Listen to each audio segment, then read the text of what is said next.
Bonjour et bienvenue sur la Bible au quotidien, la page Facebook francophone de ceux qui aiment la Bible et qui veulent la mettre en pratique dans leur vie. C'est notre première série d'études aujourd'hui et on va parler de la tentation.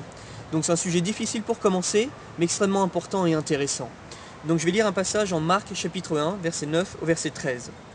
Et il arriva en ces jours-là que Jésus vint de Nazareth, de Galilée, et il fut baptisé dans le Jourdain par Jean. Et aussitôt, comme il remontait de l'eau, il vit les cieux se fendre, et l'Esprit comme une colombe descendre sur lui. Il eut une voix des cieux, « Tu es mon Fils bien-aimé, et en toi je place toute mon affection. » Et aussitôt l'Esprit le poussa au désert. Il fut dans le désert 40 jours durant, tenté par Satan. Et il était parmi les bêtes sauvages, et les anges le servaient.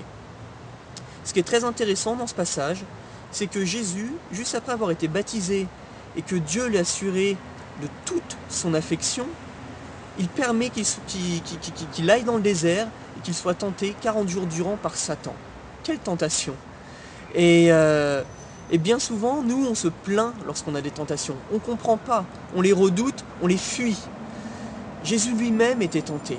Dieu a permis qu'il soit tenté. Et Jésus s'est battu avec des armes spirituelles et il est ressorti grandi de ses tentations. Juste après, il a commencé son ministère. Et la tentation, ça a de nombreux avantages, spirituellement parlant. Premièrement, ça nous pousse à être humbles, parce qu'on prend conscience de nos forces et de nos faiblesses à travers les tentations. Ensuite, ça nous pousse vers Dieu, tout simplement. Ça nous pousse à nous confier dans sa grâce. Comme l'apôtre Paul le dit en 2 Corinthiens chapitre 12 et verset 9, c'est à travers notre faiblesse que la puissance de Dieu s'accomplit. C'est lorsqu'on est faible qu'alors on est fort. C'est paradoxal, mais c'est une vérité spirituelle.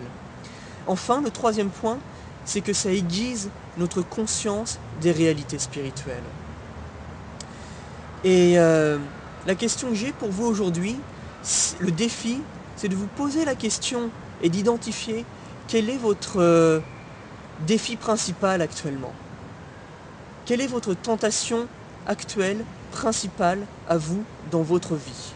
Moi, ma tentation principale actuellement, c'est de trop me confier en moi et pas assez en Dieu. C'est d'agir et de pas suffisamment longtemps en tout cas, me mettre à genoux, prier et abandonner à Dieu tous mes soucis, totalement me confier en lui. Et vous, quelle est votre tentation principale?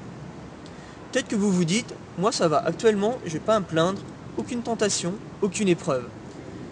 Très franchement, ces moments-là sont très rares. Et si c'est le cas pour vous, interrogez-vous quand même. Parce que peut-être que vous vous êtes endurci spirituellement. Peut-être que vous êtes trop confortable dans votre vie et qu'il faut sortir de cette torpeur spirituelle.